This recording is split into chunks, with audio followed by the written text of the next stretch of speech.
I'm sitting in physics class, and my teacher was really strict, hated phones. And all of a sudden, my phone just starts to blow up in my pocket, like blow up.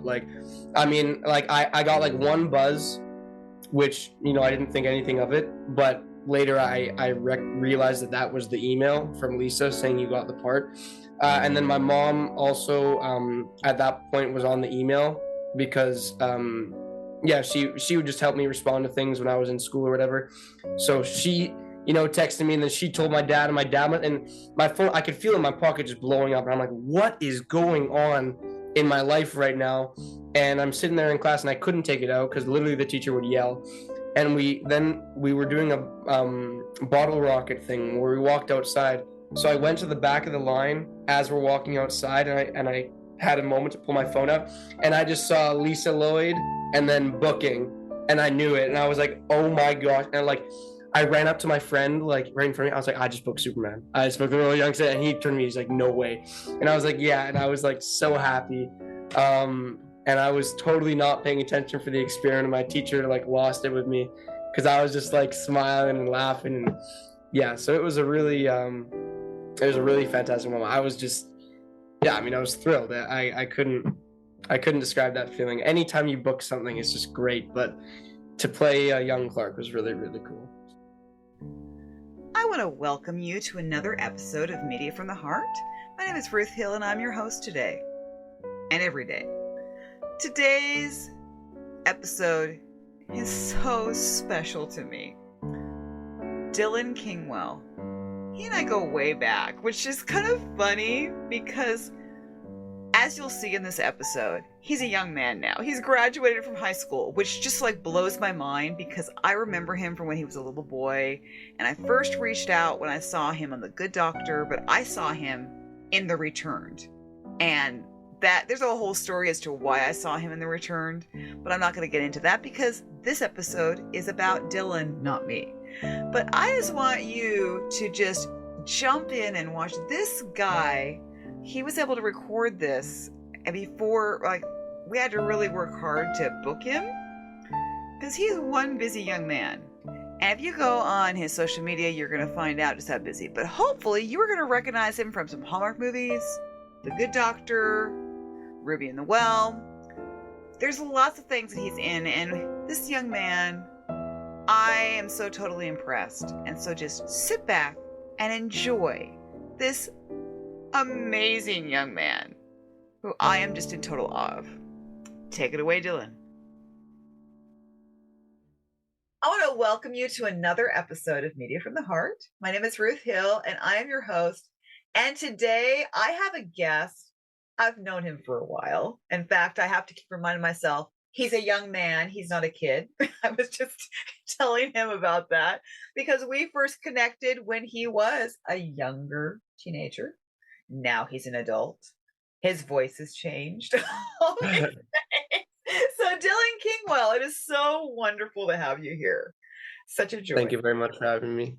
Yeah, I know you also have a very busy schedule. He's a hard one to book, people. He is a busy young man. So hard one to book as far as interviews. That's what I mean. It's his. Yeah, for roles, I hope that it's a little bit easier. Oh yeah, yeah. Well, and roles should be your priority. Interviews are good, and but we always want to see you in more and more things. So, all right. So I'm going to read a little bio about Dylan just to introduce my listeners and viewers to you. Dylan Kingwell was born in Vancouver, BC, and very much enjoys the West Coast lifestyle of being outdoors and participating in sports, especially playing hockey. That's like a good Canadian. Yes. Yes. Dylan is extremely dedicated to his academics, loves reading, and is curious about anything to do with science. Dylan has always been a personable and outgoing child, so acting was the perfect platform to explore, and now acting has become his passion. Dylan has gained a great deal of experience as a young actor working on a wide variety of projects. Most recently, Dylan appeared as Steve Murphy and Evan, is it Gallico? Gallico. Okay. On ABC Network's The Good Doctor. I'd forgotten, I didn't know the last name, so thank you for helping me with that. No worries. He was also cast in the Netflix original series, A Series of Unfortunate Events, as Duncan and Quigley Quagmire, playing two of the three Quagmire triplets. Dylan has appeared as Victor in the A&E TV series The Returned, Young Sam on Supernatural, Just My Imagination, Ethan in the Hallmark movies Wish Upon a Christmas and Campfire Kiss, and lead in the movie Nanny Dearest, and much more. And also The Christmas Note, another movie that's well liked. And so that at least gives you a frame of reference. You have done so much Thank you. in Yeah. your career. You have a career that I think I know of adults that would love to have the kind of career opportunities. That's very kind. And I think that bio was written a little while ago for sure. So but that's good because we have more to talk about now, which is great. We definitely do. Yeah, because that doesn't take into account some of the things you're doing now. And the fact that you came back on The Good Doctor, I was so excited to see you return at a very pivotal point for Sean Murphy. I mean, to have his dead brother pop up like that was so cool. Now we've talked about The Good Doctor, but how did it come about that you suddenly got to come back? Well, it was kind of a crazy story. Like I don't want to bore you guys with so many details, but basically I was in Toronto working on something else, and I had a flight to Spain booked for the next week for a little trip because I had a vacation. Okay, we like details. Good. So yeah, I had a little vacation, a hiatus coming up from filming, so I had a flight to Spain booked, and I was just gonna fly from Toronto to Spain because obviously that makes more sense than going back home. Because if you don't know, I'm from Vancouver. So and then like literally the day after I had finalized my flight, I got the email saying that The Good Doctor wanted me back, and which was like so exciting.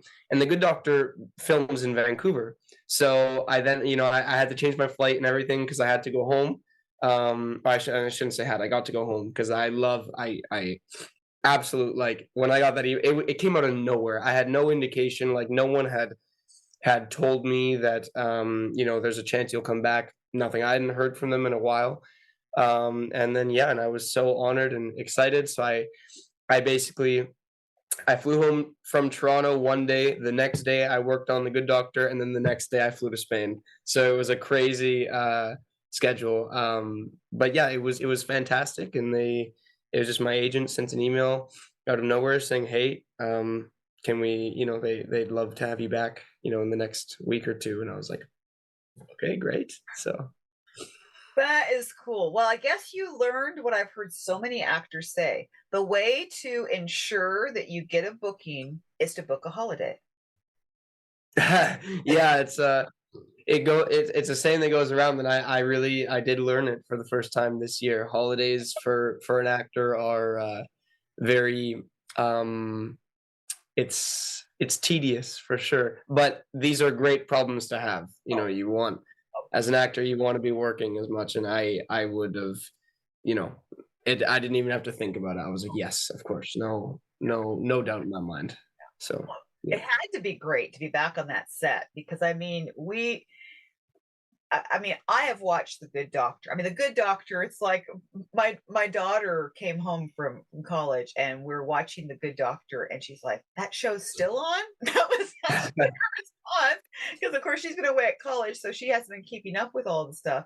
And it's just so cool to think that show is still on.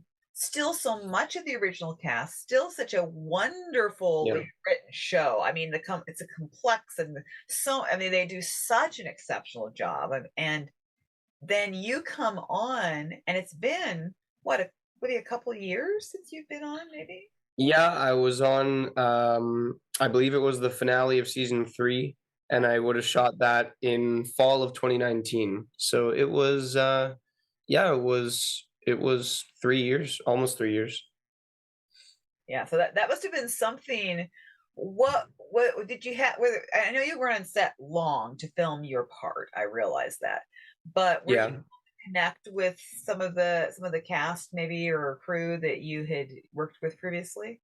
Yeah, so even though he didn't have to be there, Freddie did come to set, and in the show, it does look like, of course, he was there, but actually, he didn't have to be. Um, I was just talking pretty much into the camera, uh, and so he didn't have to be there, but he is lovely and excellent and a professional and just such a great man and a great person to work with, and so he was there, so I got to hear his voice, and that really helped my performance. I could have done it obviously, but just how it helped so much having him there. So I got to briefly connect with him, which is great.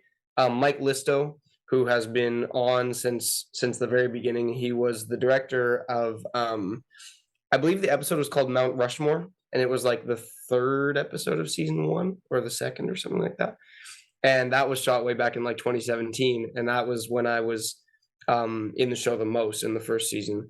So it's always great to see him again, and yeah, I think for people that I was familiar with, that was about. Oh well, I got to see some cast that weren't in that scene. Like I saw Paige, I saw Richard Schiff, and then some crew like hair and makeup and stuff who have stuck around.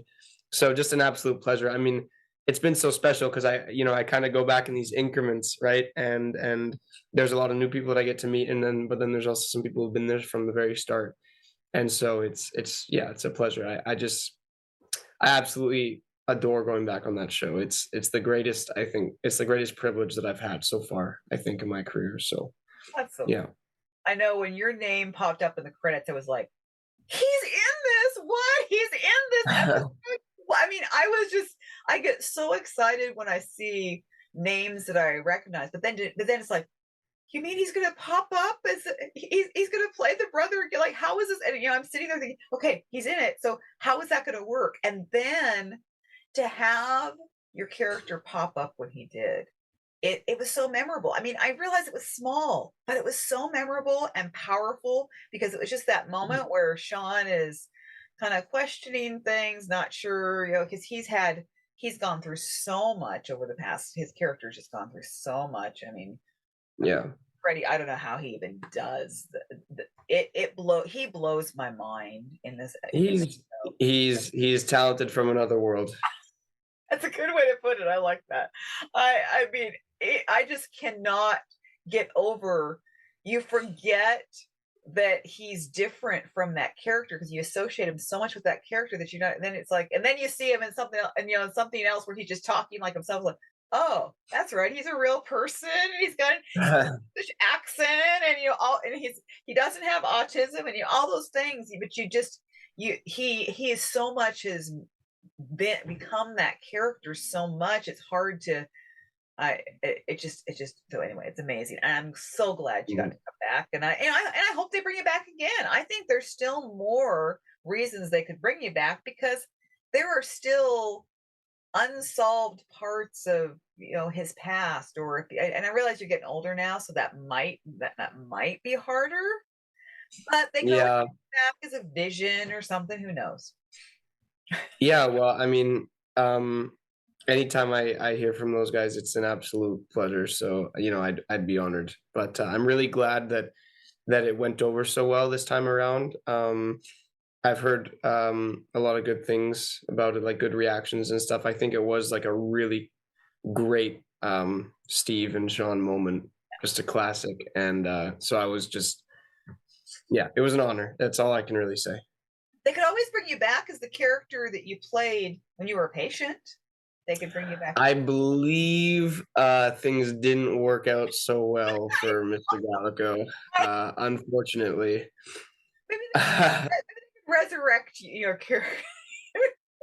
I do have a history of playing resurrected characters, in fact. That's true, you So do. For anyone who is not, maybe. for anyone who's not checked out The Returned, I mean, I've gotten to talk with you at length about The Returned, and some of our audience members may want to ask you questions about The Return, but I still Absolutely. back on that show, and still, it's just like I'm just still blown away that you did all that you did in that show at your age, and just it still blows me away. So, That's very kind. Thank you. oh, you're welcome. You're welcome. And it was just, in fact, what was it? I just happened to turn on Hallmark the other day and saw the Christmas Note again, and it was on, and again, it's like there he is again. It's like, That was my nanny's. I think that was my favorite thing, or her favorite thing that I ever did. She was always text me when it was on. So yeah, that movie holds a very special place in my heart for that, because for my grandmother it was she was a big fan. So yeah. so I know that you have been involved with another show that's been taking some time that you've really been enjoying. Could you tell us about your current show that you're part of? Yeah, so it's a show called Ruby in the Well, and it airs in the United States on BYU TV and in Canada on Family Channel. And it's I would classify it as sort of a kids and family show, and it's gotten really good reception from those kind of demographics. And yeah, we essentially the story starts with a single father who's just lost his wife, moving back to his sort of family's hometown with his daughter. That's Ruby. And they find out on their property that there is a magic well that speaks the wishes of the people in the town. And so Ruby makes friends with Mina and Sam, your boy. And Mina and Sam are local residents of the town Emerald. And so they sort of, Ruby and Mina and Sam come together, and that Ruby has this determination and this purpose to grant people's wishes, and Mina and Sam know the town, know the people, and they. I think one of the great things about that show for me personally has been that when the story starts, Sam is just kind of like mystified with, because he's like sort of a conspiracy theorist, he's a interesting kid, and he's mystified with all this, but then actually, spoiler alert a little bit, near the end of season 1 he ends up being the wisher once, which is really like a little bit mind twisting. And from then on it becomes, I think, so much more personal and important for him actually granting the wishes, instead of just being along the ride for the magic. We tried to communicate that a little bit in the subtext. So yeah, it's a really lovely show, that I think one of the overarching themes is just that everyone can use a helping hand. Wishers are diverse, they're adults, they're old, they're young, they are intense, and yeah, they can be sort of all over the place, which shows everyone can use a helping hand. So it's a really nice show, and I absolutely love shooting it. Films in Toronto. So it's my first time being away from home for a long time working. And yeah. Okay, yeah, it's a show I've got to show my mom, because my mom likes family friendly things. Yeah. That's Then she would love this one, I think. that's always the thing.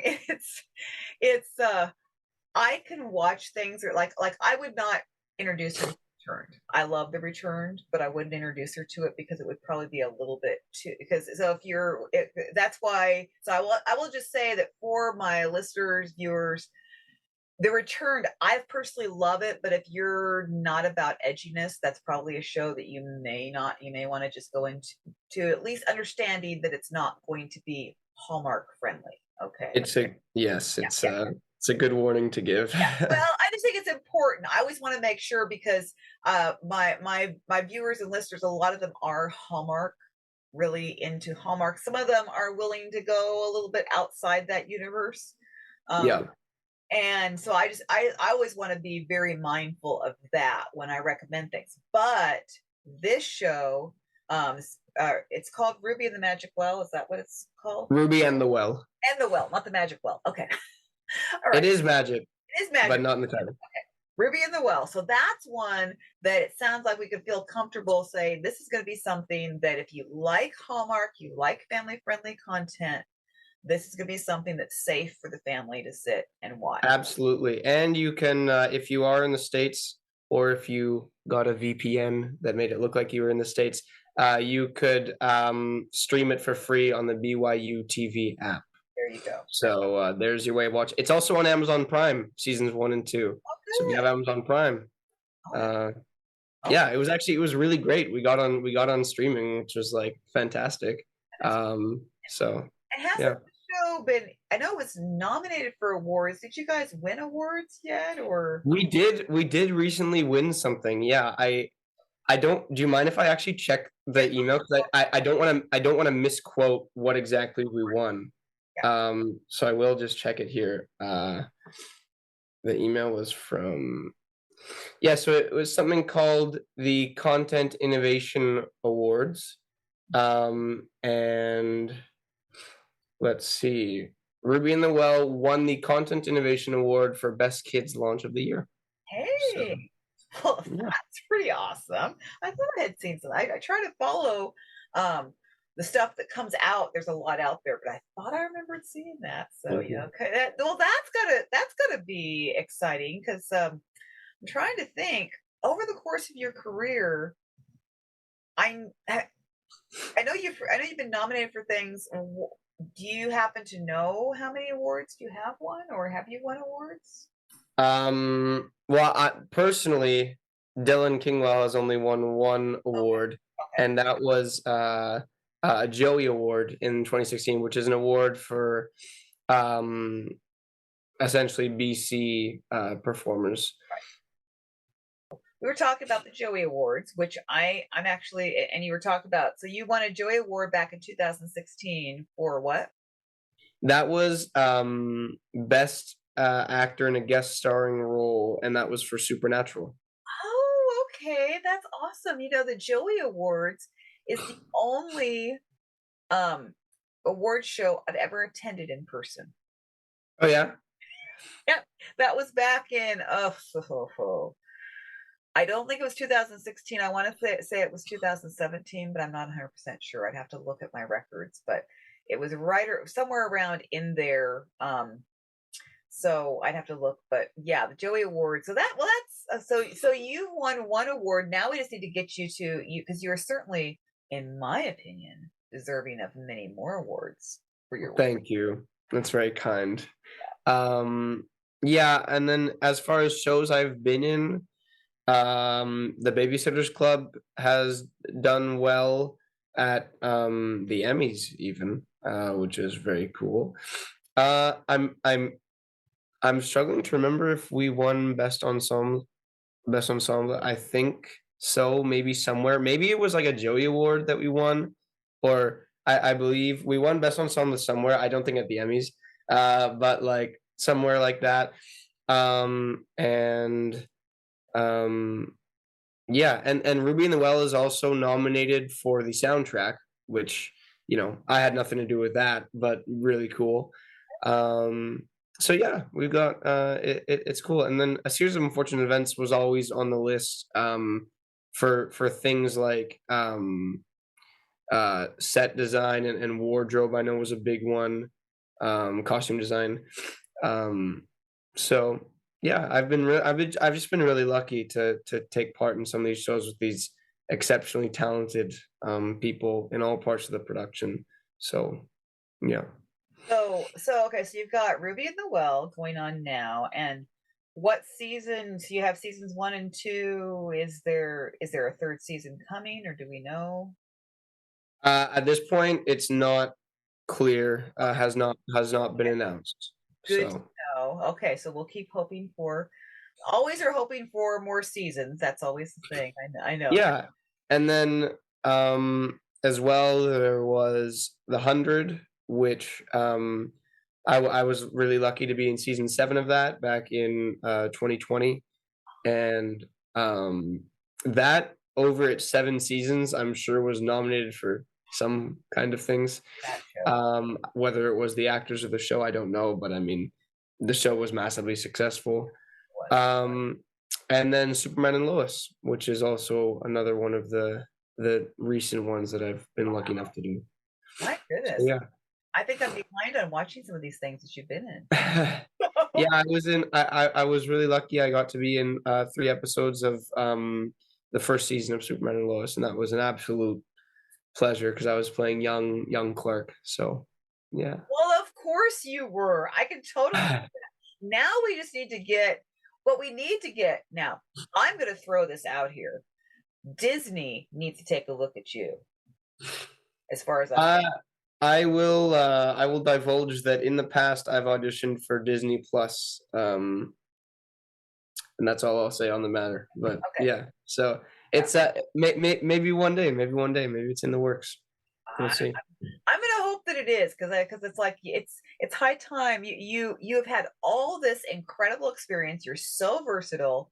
Um, you're still what I really love in the way that we're talking, and just hearing you tell your story and talk about things.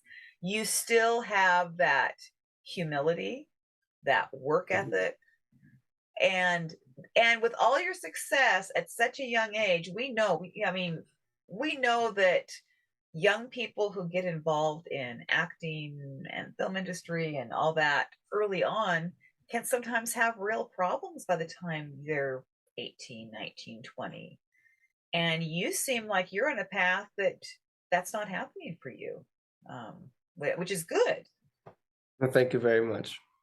Yeah, so why do you think that you're not experiencing those issues of, so many times it seems like these young, like a lot of the young people that we hear the stories about, I realize it's not all of them, but why do you think that you've been spared from some of that, some of those challenges that some young people in your position might go through?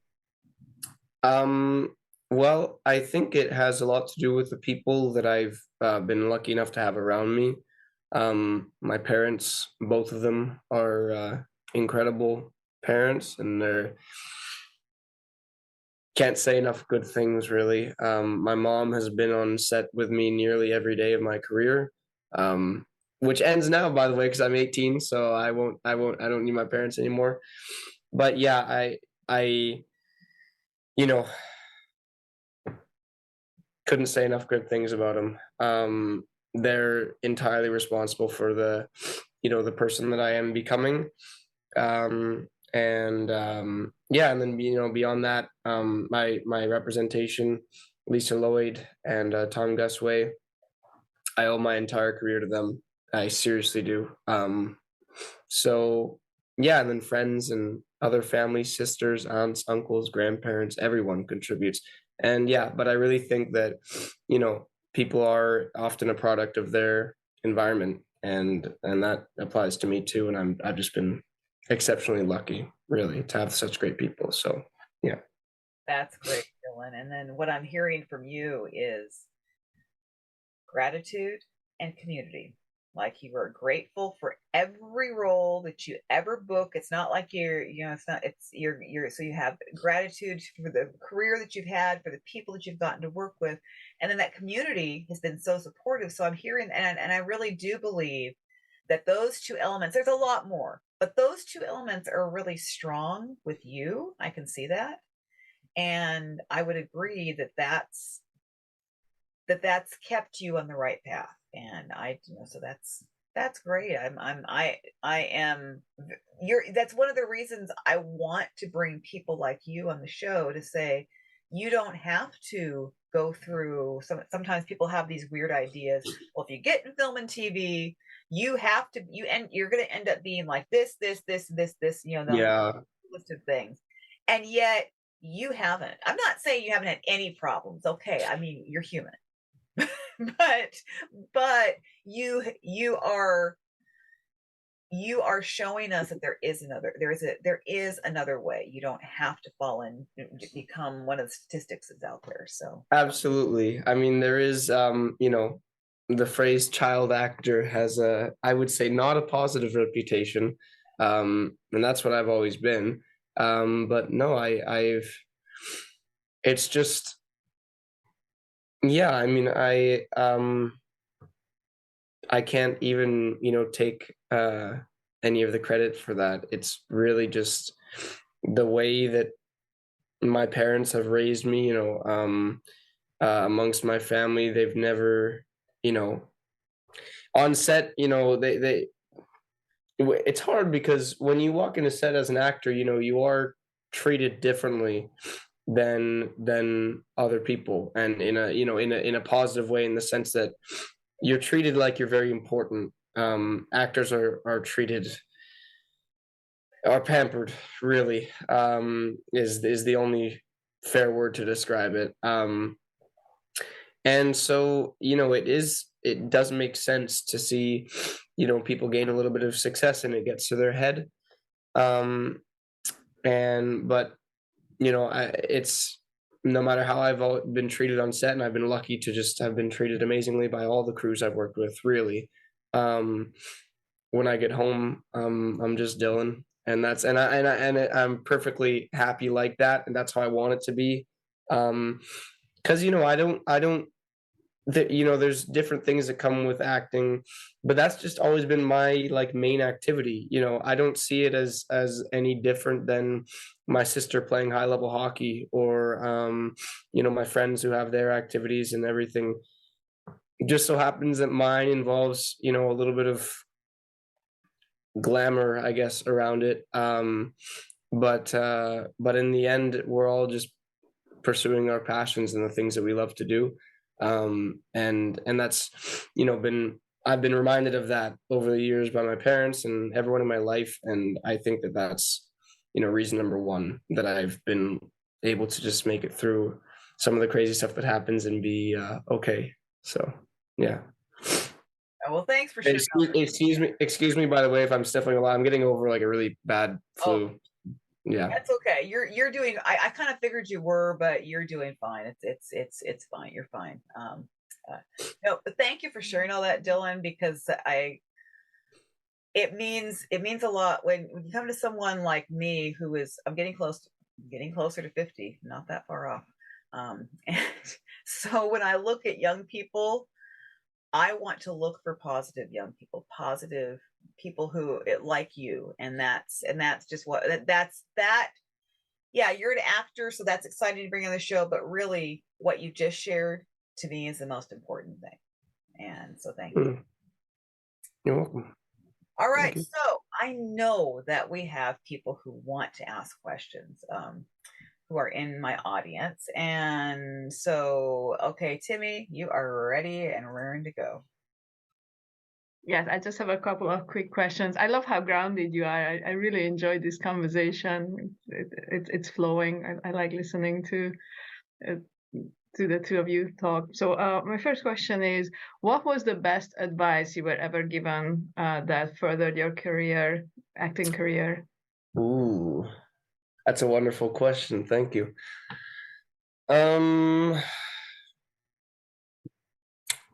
Sorry, I need to think about this for a moment. Well, actually, in terms of like acting ability, two pieces of advice come to mind. One of them was given to me by Rachel Talalay, who directed an episode of Superman and Lois, and it was a very sort of simple thing, but it really makes a difference. And it was about eye contact as an actor. And I got caught, because the thing about acting, which I think a lot of people don't realize, is it's a skill, it's an art, and it's something that you can improve. It's not like you're born with it or you're not, and I got caught, because I've been doing it for a long time, but I'm nowhere near a pro or a master of the craft or anything like that. So, you're human, you get caught. I got caught making 100% eye contact the entire scene with Michelle, who was playing my mom. And Rachel just took me to the side and said, when you have a conversation in real life, are you looking at the person 100% of the time? And I said, you're right. And she said, just think about it. And it's useful for auditions too. Casting directors will see that. And she's totally right. And just a very minor adjustment of, just sort of being mindful of how realistic do my actions look. In a real conversation, would you look at this person all the time? Are you blinking this much? Things like this, it really like opened my mind up to that sort of very delicate but important part of performing as an actor. So that was really valuable and something that I think about every time I act. truly. And the second came not directly from someone, but it was I just read the autobiography of the actor Michael Caine, who was prolific in his time, and still even to this day. And there was a part where he was explaining how he was in the theater when he was young, and he was playing a drunk character. And so, he comes on stage and he's stumbling and, drooling and slurring his words and everything. And the director just stops him and says, what are you doing? And Michael says, well, I'm playing a drunk guy. And the director says, someone who's really drunk is trying to act sober. You're trying to act drunk. And it's just like one of these very like, oh, that should be obvious. But it takes, you have to, people have to point these things out to you. And so, I have never had to play anyone drunk. Although I did actually recently do an audition of someone who was under the influence of something. And that definitely, came into my performance. So, yeah, I think I just do my best to pick up these little tips from wherever I can. And those two, every time I act from here on out, I will be thinking of them. So, yeah. I like that. Little things do make a huge difference most of the time. So talking about Superman, if you could, what superpower would you like to have and why? I'm pretty torn between flying and teleportation because teleportation is, obviously efficient, but flying is, it's about the journey, not the destination, right? So I don't know.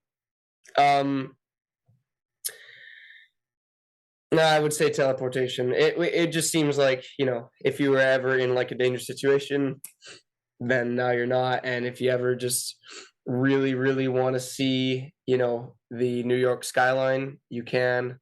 That to me seems like the most appealing. So yeah, teleportation. Sounds good. And what do you like to do for fun? I love to learn languages for fun. I speak a few. I love to play the guitar.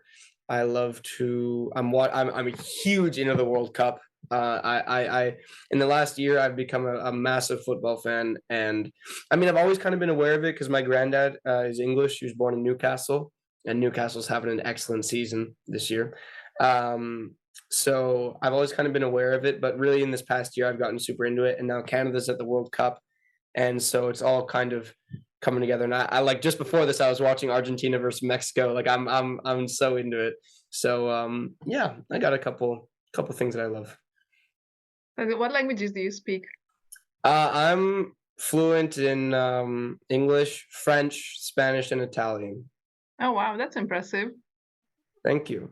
And I am learning German right now. We have a German fan in the audience, and yeah, I've made a lot of friends from Germany, like exchange students that I met when I was in high school.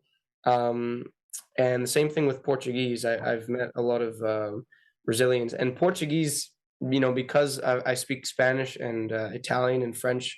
It's the same language family.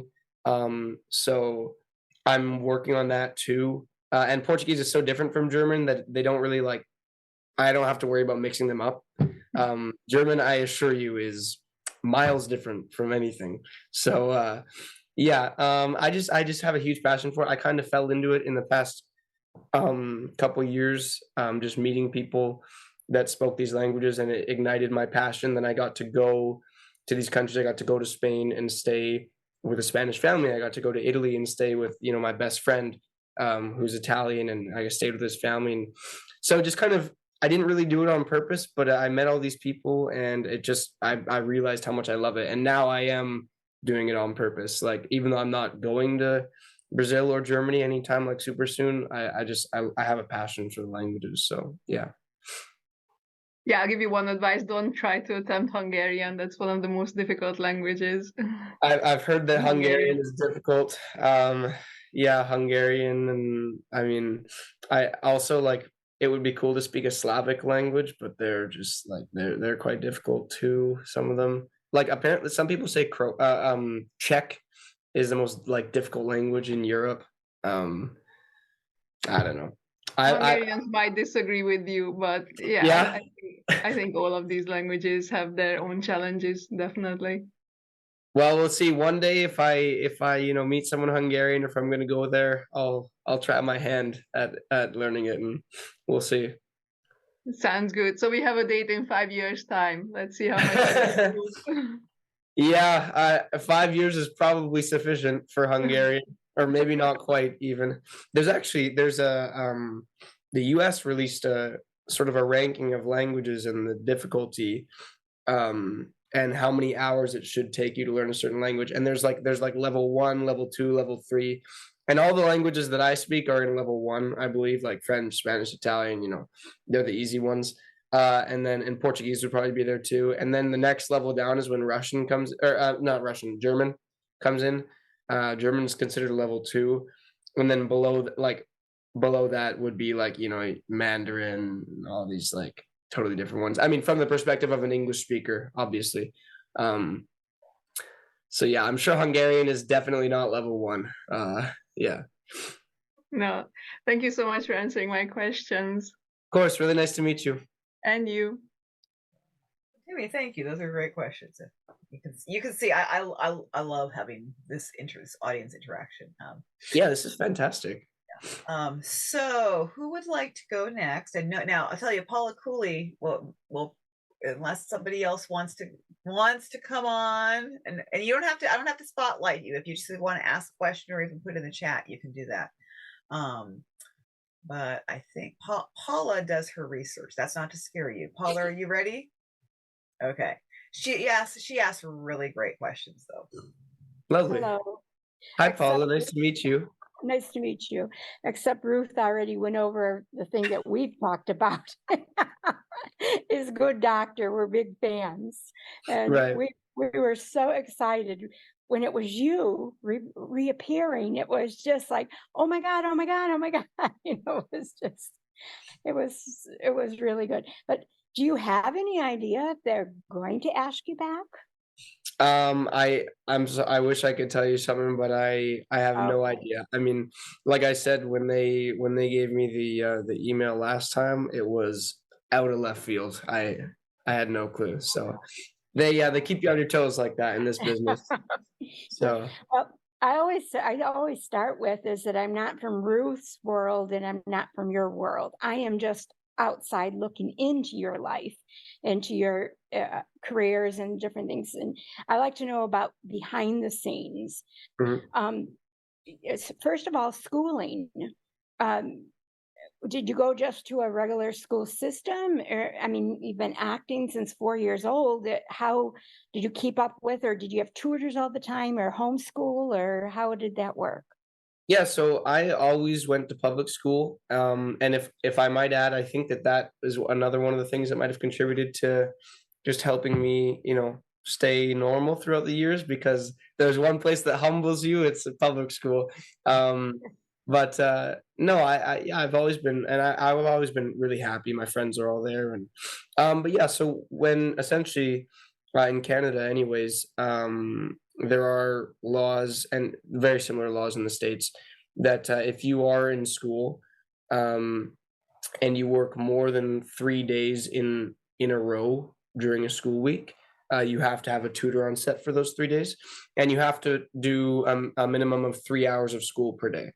So the amount of hours that I'll give you an example to illustrate. So the amount of hours that you can work changes at certain points. So when you turn 12, you're then allowed to work 10-hour days, I believe it was. So on Ruby in the Well, I was away from home for 4 months during grade 12, or 3 months. And so that's quite big. But essentially, yeah, the typical day would look like about 7 hours of work on set. And that's not in front of the camera for 7 hours, but that's including in between shots and everything.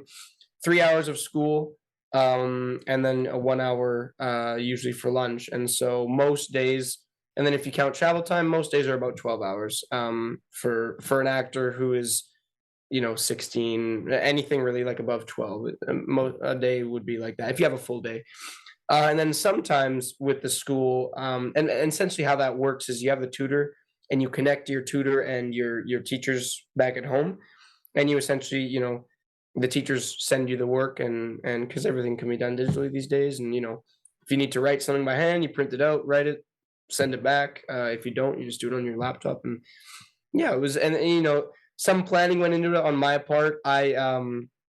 I was there for the entire first semester of 12th grade, so I took all my hard classes then, and planned a really really easy, laid back second semester because I knew I was going to be away for a lot of it. So that's probably one of the smarter things I've done because if I had to do physics and biology and all these things while I was working full time, that would be a lot. So yeah, but no, there's laws that protect you, and so I've never fallen behind in school at all, even when I was away, because yeah, those laws exist for that reason. So So you have graduated then from what high school level. Have you yeah. ever thought of taking any college courses or classes? So, fantastic story for you all. I was enrolled and accepted at Sorbonne University in Paris for this year, and I was going to study history. But unfortunately, when I applied for my visa, they ended up losing the documents that I sent them, and the communication was terrible, and there was a huge backup and everything. And by the time the school year had already started 3 weeks ago, and I had heard nothing. I didn't have my passport because when you apply for a visa, you need to send your passport. So I couldn't travel. And so I made the decision to no longer go to university at that point, sort of at the beginning of October, because it was like I was going to arrive, a month late in my second language for university. It would have just been, I wouldn't have been able to enjoy Paris. I would have been just buried in work. And it didn't seem appealing anymore at that point, which is unfortunate. But I am a believer that everything happens for a reason. And now I'm in Los Angeles right now, and I'm doing things, to advance my career. I'm not filming anything, but you know, taking important steps, you could say. And I'm happy. And I know I would have been happy in Paris. I mean, I couldn't, you couldn't complain, but things just turned out this way, and you just kind of have to take it in stride. So it was a big shock because for the last year, I've been planning to go to school, and I got accepted in January, and that was fantastic. I was so excited. But it fell through right at the very last minute, kind of. In fact, past the last minute, to be honest. So yeah, kind of a wild story, but like I say, everything happens for a reason. So when you were in high school, did you participate in plays, acting? I mean, you just at 4 years old wake up and say, "I want to be an actor," or well, it was my parents were involved in getting me started in that they asked me, and I really want to stress this, they did not tell me, they never told me, they always asked me. I was throughout my whole childhood, I was always under the impression that if I wanted to stop, I could, and I was never pressured into anything. And that's probably why I was able to grow and love it so much, because pressure has a funny way of taking away your passion for something, if it's the wrong kind of pressure. But no, so they got me started, and they got me in the room with Lisa and Tom for the meeting, and they got me signed with them and everything. Which is another interesting fact, by the way, is I've been with the same agent for 14 years, my whole career. No, I totally separated work and school. I never did anything to do with acting in school except one play in the 6th grade, and that was Oliver Twist, and that was a lot of fun. But yeah, beyond that, like when I got to high school, the theater program teacher was like all over me, but I just kind of told him that I want school to be school and work to be work, and that's that. So yeah, good head on your shoulder. Very good. thank you. Did you sing or dance?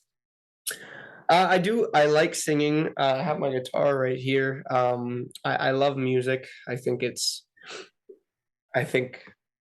Music is, yeah, it's just beautiful. It's incredible.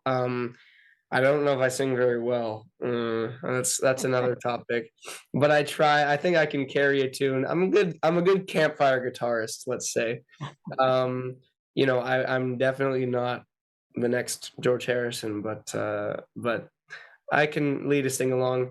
And as for dancing, no, never. It would be tragic if I tried to dance. I think I have zero ability. So yeah. Um, what what was your thoughts, and what was the movie that you had done that you first saw your name on the trailer? Um, on like you mean the trailers and the promotional. Yeah, that My name? I don't know if I've ever actually if there's ever actually been like with Dylan Kingwell on the screen. But the one trailer that I do remember that had my face in it and my lines in it was The Good Doctor. The very first trailer had me at the very end. And that was like so exciting because it's a big show and yeah. So I think that was definitely the most memorable trailer, for sure, because it was the first time and yeah. I watched this morning the trailer of Ruby and the Well, and I'm just can't wait to try to find it on TV because it your part was excellent. That trailer was just unbelievable. Thank And you. it Yeah, drew me no, in. It drew me in to want to watch it. Yeah. it's a fun trailer, that one, and Sam Price is just a joy to play. He's so, yeah, he's just funny. He's your typical like odd kid, but there's a small town charm behind it, and yeah. So Amazon Prime or the BYU TV app, like I said, yeah. What did you think when you got the role of Clark? I mean, it's an iconic Yeah. character. I, Um, I was in physics class, um, and we were, this. I love this story because it really shows that I am just, a normal high school kid. Um, um, I was, I had done an audition and heard back relatively quickly, and then I did a chemistry read for it. So I knew when you get to that point, you're pretty far up. You know that they really like you. It's probably down to you and like 5 or 10 people, and it was with the director on Zoom though because of COVID. Usually chemistry reads take place in person, but it was on Zoom, and I just performed a couple of scenes. I had a really emotional scene where I needed to cry, and I did it on Zoom, which is crazy. And I received that day really positive feedback that led me to believe that probably I had got the role, but I didn't want to celebrate early, obviously. And then it was like 3 or 4 weeks after, I remember, and the waiting was killing me because and every so often throughout that process, I would get an update from Lisa, like, you're still in it, you're still in the running. It's not dead in the water at all. But there was ups and downs of that process. Like I got some points, it was like 3 weeks, and I was like, yeah, there's no way. They definitely decided someone else and everything. And I was because I wanted it so bad, right? And then at one point, I think it had been about a month, and just like 2 days before that, I'd gotten another email from my agent saying, you're still in it. Don't lose hope. You're still in it. So they're just taking their time. There's been some delays and stuff because of COVID and everything. And I'm sitting in physics class, and um, my teacher was really strict, hated phones. And all of a sudden, my phone just starts to blow up in my pocket, like blow up. Like, I mean, like I got like one buzz, which I didn't think anything of it, but later I realized that was the email from Lisa saying you got the part. And then my mom also at that point was on the email because yeah, she would just help me respond to things when I was in school or whatever.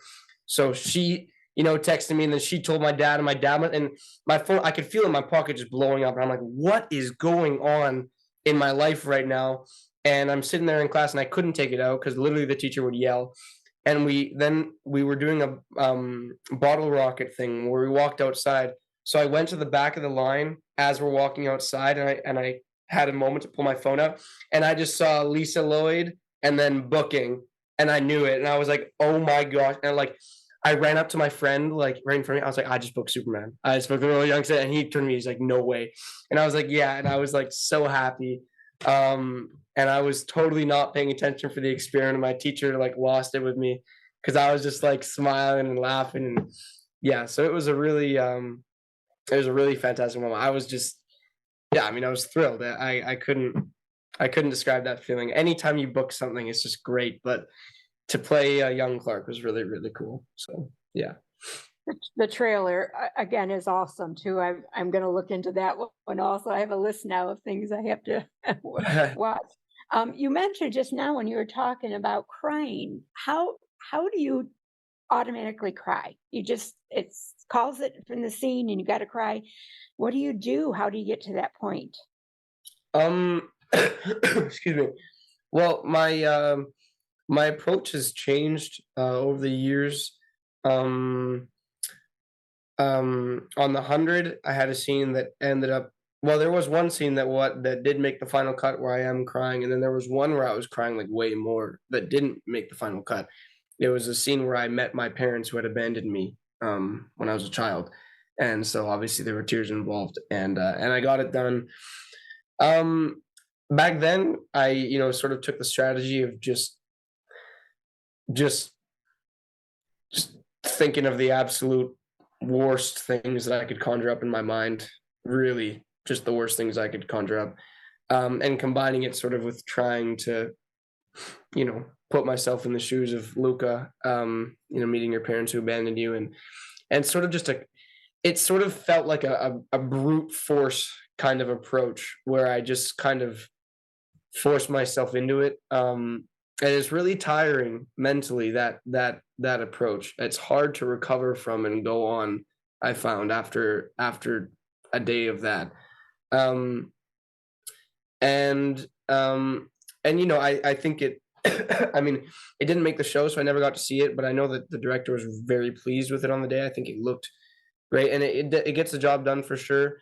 But in recent times, I'm more about just like, after having read this great book by Michael Caine and everything, trying to develop my ability of really just putting myself in the character's shoes, like full on becoming that character. Because the thing is, like similar to that story about like, a drunk person doesn't act like they're drunk, they try to act sober.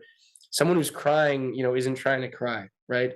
But an actor is often trying to cry, right? So it's I haven't quite figured out how to do it yet. And I mean, every time I've never, failed to cry on the job. I get worried every time that I am going to, but I haven't failed yet. I've never in that I've never had to use fake tears. Actually, on a Hallmark movie or Lifetime movie, I think I did called "Wish Upon a Christmas" or "Santa's Gift." The title kind of like changed a couple times. Directed by the same director who did The Christmas Note. I had a scene where I needed to cry, and I couldn't get there. I was like 10 or something, 12 at this point. And Terry came in, great director. I loved working with him, and he sat me down. He said, "So, we're gonna bring in some fake tears for you." And the thought of that made me really upset because I'm really competitive, and I didn't want. And I was like, he told me that, and I was like, roll the cameras, just roll, just go. Like I actually told him, I was like 12, and I was like, go, like, can you roll, please? Can we roll? Because I felt it coming on, and I didn't want to lose it, and it worked out. So it obviously not an award-winning method, but I got the job done, and I'm just these days I'm just really working on. I really want to just like hone the craft, and that's what I'll be working on, I mean, for the next 5, 10, 20, 40 years of my career. So yeah, in short, the method has changed and is changing. In the series of unfortunate events, you played two characters. Mhm. How do you change your mind thought from one character to the other? Was it hard? Were you afraid you're going to get your lines mixed up with the one person and the other person? Well, as it happens, because there is a great fire that separates the siblings, I only appeared on screen at the same time as them, a handful of times. Um, but no, so much fun. And in terms of, I think my biggest concern at that time was differentiating the characters. Making because they are different in the books, they are different, and that was just about reading the source material, really, and speaking with the director and the author, and everyone, just about how I could accomplish that. And I did my best, and now it's there for everyone to watch and enjoy. So yeah, it was just an honor, and a privilege. I mean, such a cool chance. And it was cool because one season was really Duncan heavy, and then the third season was really Quigley heavy. So I was lucky in the sense that I got to really focus in on one, and then on the other later. So yeah, just really reading the source material and doing my best to translate the differences that are written into real life. I'm fascinated with the idea of the language that you can speak the three languages and whatever. I have in the past been fortunate to have had foreign exchange students live with us, 13 of them 1 year at a Wow. time. And it's the opposite way, trying to get them, especially the Italians coming in. It's very hard to get them started in English. We have an Italian living in our house right now, and Oh, uh, okay. and it is a topic of debate in my family because her, I say they because her and her friends are Italian and they come over. Her name is Livia. She's great. I'm gonna show her this interview. Say that she got a shout out. Um, they are all thrilled, just thrilled to have a Canadian that speaks their language. And in the past couple months, my Italian has improved greatly because I speak with them like every day. On the flip side, they're meant to learn English Yeah, here, and I believe that like my parents signed a contract saying there wouldn't be any Italian spoken in the yeah, house. yeah. Which Harmony Homestay, if you see this video, I'm sorry. I don't know what to say. I yelled But English, English, English only so many times. well, I'm But I'm I'm in Los Angeles until December 16th, and the consensus among I've made a bunch of Italian friends this year through Livia, and the consensus has been that when I come back, it will be only English. So yeah. our Italian son, he taught the soccer team how to swear in Italian, and the referee came on the field and said, "One of you is teaching those boys how to swear. It will stop." It was so fun. It was just so much fun. Yeah, and Italian swearing is colorful. So Yeah, yeah. yeah. So, I'm going to come to the end, but I always ask, you're so young, so you may not know your classic old is going to be different than my classic old, but I always ask if you were going to be in a film, be in a film of an old classic movie, what would it be? Um, like if I could have had a hypothetical part in any Yes. sort of Yeah. classic film. Um, hmm, that's a great question.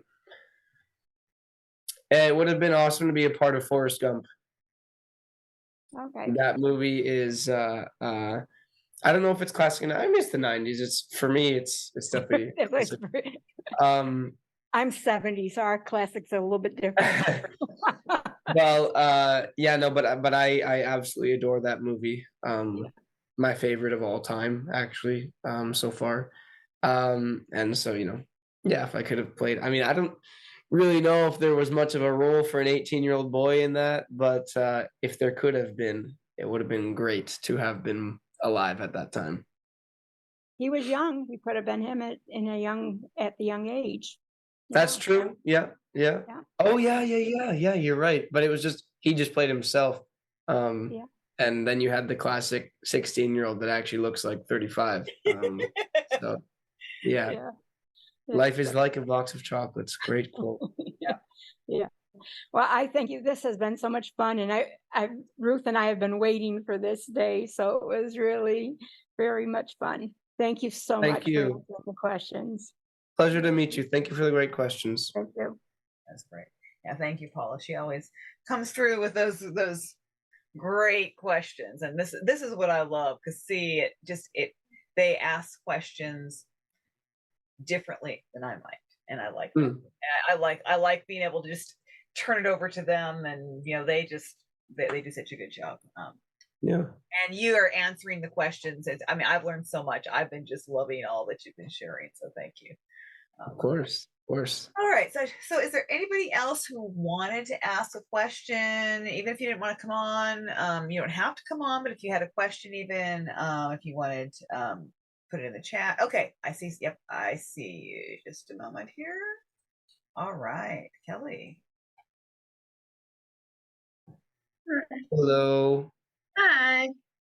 I'm just more of a statement, really, but I've only seen you in The Campfire Kiss, and I have to say that is by far one of my favorite Hallmark movies, like, ever.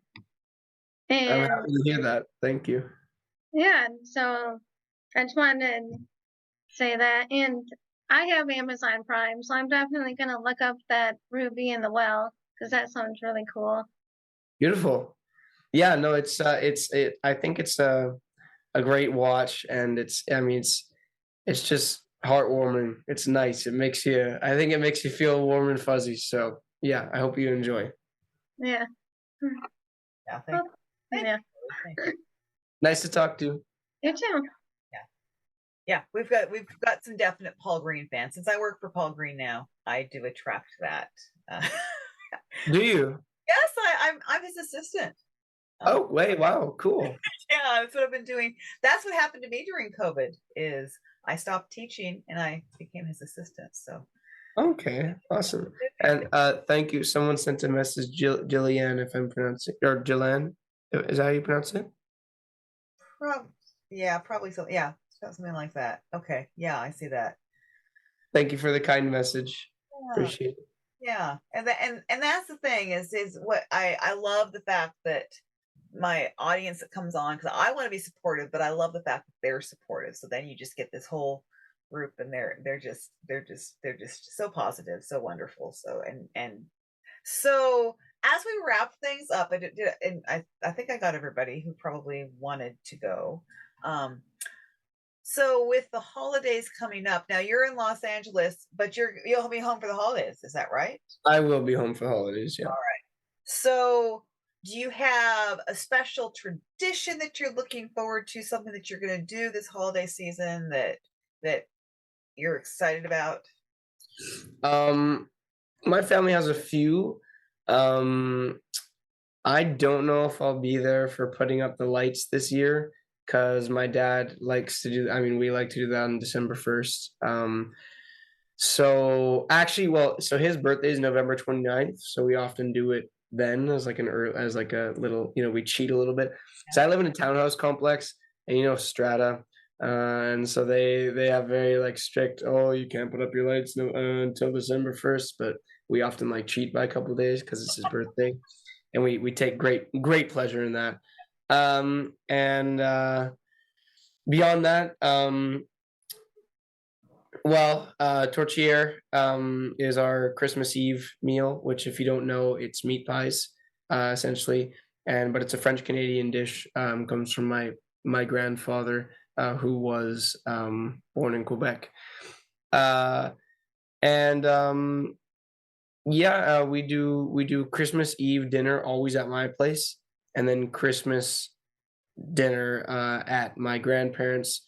In the past couple of years, it's been a little different because my nanny passed away in 2020. So it's always, going to her house for Christmas. Last year, it wasn't actually the first time; it was the second time, I guess. But it feels weird. It's hard, obviously, to not have the people that have been there your whole life. But my granddad is still kicking, and he is great. Like one of my heroes. So lovely spending Christmas with him. And we do, and then on the 26th begins the World Junior Hockey Championship. And for me as a Canadian in my family, it's a massive deal. So we always do a party on the 26th with a lot of our friends, and it's a watch party because Canada always has our first game on that day. And so it's a really great it's a really great time because we don't just have like Christmas and New Year's. For us, the World Juniors is just as big a part of the tournament of the season, and that goes until January 5th. So for us, like our holidays, it kind of always feels like it goes till January 5th because that's the World Juniors. So yeah, Boxing Day is as big of a party for us as Christmas is, if not bigger, in terms of social everything gathering. So yeah, always an exciting time of year. And a couple of years ago, the World Juniors were in Vancouver, so I got to go to a game, which was a dream. It was New Year's Eve. We did lose against Russia. It was depressing, but a great experience. So yeah. Oh, that all sounds really fun. That sounds. Thank you. You got a lot planned. That's nice that you have that you have all those things to look forward to, and glad that you'll be home to be able to participate in those things. And of course, we're looking forward to what you're doing now, but what you're going to do in the future, because it sounds like you probably are going to have some things. Well, I'm just going to say I know you're going to book some things and coming up. I mean, I just have a feeling. And I can confirm that I do have work coming up next year, starting in February.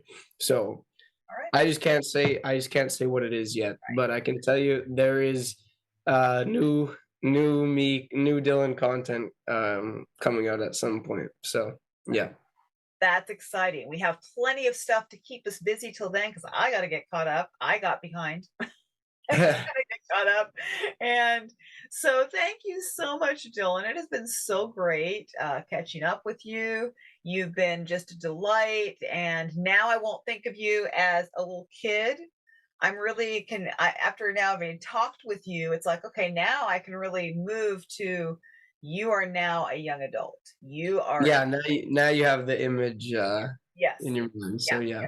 Well, I really appreciate you having me. It's a lot of fun. I always say I love doing interviews. I don't know, it's like some actors have a thing with it, but I just, if you couldn't tell, I enjoy talking. So I enjoy socializing and meeting people and everything. So yeah. That's great. So thank you very much. If you guys, my audience you want to express your appreciation to Dylan, feel free. I thank you for coming. It's been so much fun. Of course. Thank you for the questions. I appreciate you guys. Thanks, Ruth and Dylan. I really enjoyed this chat. Very welcome. Very welcome. I'm trying to think of like something I can say in German as like Go for it. Well, I can say like Auf Wiedersehen. Yeah, there's that. But I don't know. Oh, I can say ich spreche Englisch, Spanish, Französisch und Italienisch. Which is like I just said I speak English, French, Spanish, and Italian, and I said that in German. And very good. I know a few random sentences from Babel, because I'm learning, like wie ist die Wohnung? Das ist teuer, which is like, how is the apartment? It's expensive. Wann hast du Zeit? Which is like, when do you have time? Yeah, that's about it. Sorry, but that's awesome. Yeah, keep going. Bettina's telling you it's awesome. So there you go. You got something saying you're doing a great job. So that's good. Definitely. Anyways, thank you guys for being here. I appreciate it. It was nice to meet you. Nice meeting. Likewise. Nice talking. Thank you. Thank you all for being here, and have a great weekend. Bye-bye. Bye. Bye. Well, where could I even begin? I don't think I'll say anything except just to say, can you believe that this young man is so accomplished at his age, so well spoken? I can't even begin to detail all that he's doing. And you really need to go and check out his social media, check out his Instagram and see what he's doing now. Oh my goodness. I don't even want to get into it. I don't want to spoil it for you, but I just want to thank all of you who were able to come to that episode. You made that episode very special. Thanks especially to Dylan, to Noodlehead Productions, who had just been amazing in helping me get this all set up, and they've been so patient. So thank you guys so much. I can hardly wait to see what Dylan's going to do in the future. It blows my mind to think where he's going to be even, 6 months from now. In the meantime, if you enjoyed this episode, I really would appreciate it if you would subscribe on Apple Podcasts, rate and review. If you would then also, if you're listening and watching on YouTube, if you'd give me a big thumbs up and subscribe, that'd be awesome. Leave comments. I want to hear from you. Join my Facebook group, please. I'd love to have you join my Facebook group. That would be amazing because you could be a part of my virtual audience. And that is what makes this podcast so special. I'm so glad that I'm back to releasing these episodes. I've missed you guys. Get in that Facebook group now because there are going to be some amazing things coming up. You never know what I have planned. I've got a couple things that I'm getting lined up. So join now. Whatever you do today, remember to breathe, take a deep breath, enjoy the moment, cherish the moment.